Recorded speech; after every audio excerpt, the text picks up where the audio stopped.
ازيكم يا صحابي؟ عاملين ايه؟ وحشتوني قوي قوي.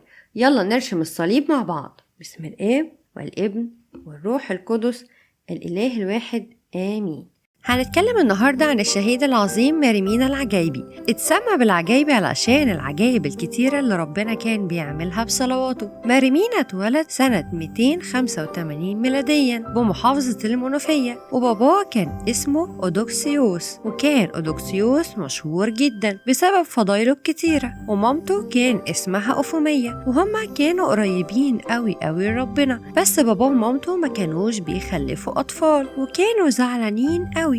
وفي يوم من الأيام مامته أوفومية راحت الكنيسة، وكان اليوم ده عيد ماما العذراء، وفضلت تصلي جامد، وهي وبتصلي كانت بتعيط علشان كانت عايزة ربنا يديها طفل، وكانت بتقول: أرجوك يا قديسة مريم صلي من أجلي أنا أودوكسيوس إن ربنا يدينا طفل، أنا نفسي أكون أم. وهي وبتصلي يا أصحابي حصلت حاجة عجيبة.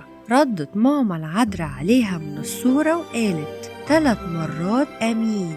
وأوفومية يا أصحابي كانت مش فاهمة الصوت ده جاي منين، وبعدها فهمت إن ماما العذراء هي اللي ردت عليها، وفرحت جدا أوفومية، وفهمت إن بعد كلمة أمين دي إن ربنا سمع صلاتها وهيستجيب لطلبها. وفعلا أوفومية ولدت طفل وسمته مينا، واسم مينا جاي من كلمة أمين اللي ماما العذراء قالتها. ولما مينا بقى عنده 11 سنة بابا راح السما، وبعدها ب3 سنين مامته كمان راحت السما، لكن ربنا ما سابوش وكان دايما معاه. ومينا كان دايما بيصلي وبيصوم، وبقى ماريمينا جندي وكل الناس كانوا بيحبوه جدا. وبالرغم من انه كان عنده مسؤوليات كتيرة لكن ما كانش ابدا بيأثر في الصلاة. وفي الوقت ده الامبراطور دقلديانوس اصدر قرار بان كل الناس يعبدوا الاصنام، وعشان المسيحيين رفضوا يعملوا كده الامبراطور كان بيموتهم على اسم يسوع المسيح. وعلى طول ماريمينا ساب الجيش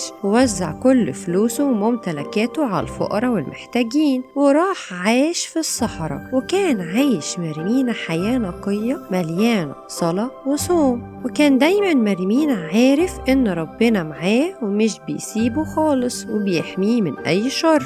وعاش في الصحراء لمدة 5 سنين لغاية لما شاف رؤية، وهو بيصلي في يوم من الأيام سمع صوت بيقوله: مينا مينا روح المدينة واعترف باسم الإله الواحد الحقيقي يسوع المسيح قدام الإمبراطور، وإنت هتاخد 3 أكاليل: إكليل الشهادة وإكليل البتولية وإكليل الرهبنة.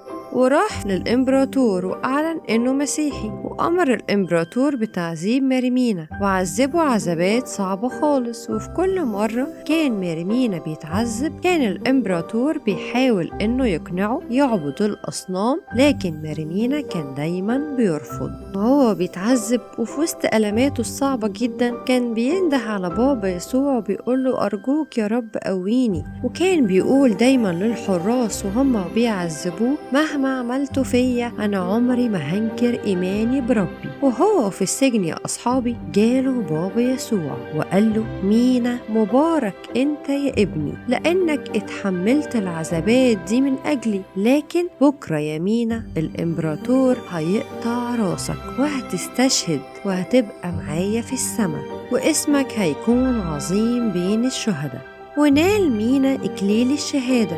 والكنيسة يا أصحابي بتحتفل بعيد استشهاد القديسة العظيم ماريمينا العجايبي يوم 16 هطور. بركة شفاعة ماريمينا تكون معانا.